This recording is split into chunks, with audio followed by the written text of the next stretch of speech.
This video is going to be about using using a calibration curve with a least squares fit in order to determine the measurement and error of an unknown.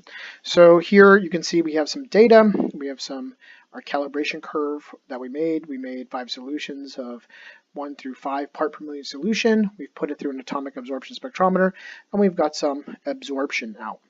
Now, if we're going to do a least squares fit to a line, we have to make sure this is linear before we do that. So, of course, the first thing we want to do, of course, is plot the data. And there we go. So here's our data. And now we're going to add a trend line to it. And a linear trend line. We're going to display the equation and the R-squares on the chart. Okay, so there it is. So this looks pretty linear, and according to our correlation score here, it is linear. So now we're going to perform least squares fit on this using LINEST. So the LINEST equation gives us information on the error of this line. So the function works as following. You're just going to say equals LINEST. Of course, you can also search that under formulas.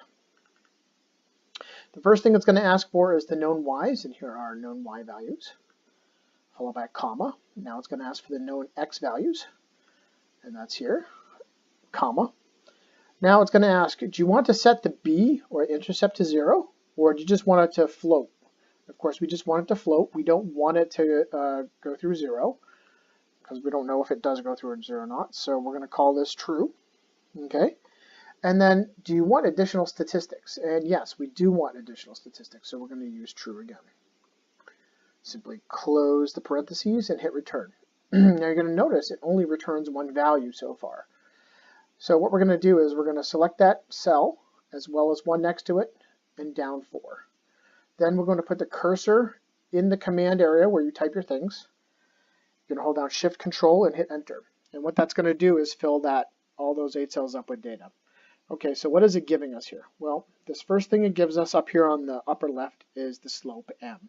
You can see that the slope of 1915 or 0.01915 is the same as it is here in our equation of the line. Of course, it's rounded. To the right here, if you've paid attention, you'll see that we have our intercept, right?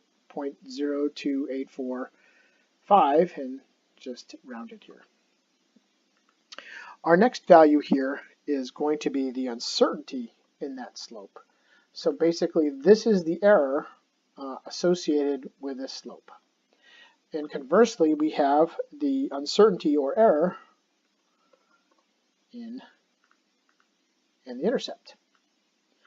Now you think you should just be able to use these two and the equation for a line to determine our error for anything. But unfortunately you can't, because those statistics depend upon these being uncoupled, and these of course do correlate with each other.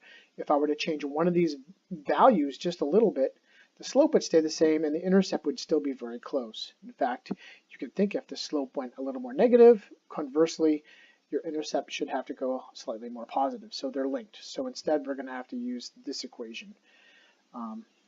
But I'm getting ahead of it right now. So what's this next thing here? Well, this is your r squared from here. So here's the 93992 on the graph, and once again 939.168. This is your standard deviation of the y values. Okay, so this is the standard deviation associated with your y values. Okay, and you're going to wind up using that. This is your F number. This is your Fisher F score, and this is for the F test, which we're not doing. And this is degrees of freedom. We only have 3 degrees of freedom left out of the 5 because we've calculated the slope and the intercept. And that's how you use LINEST.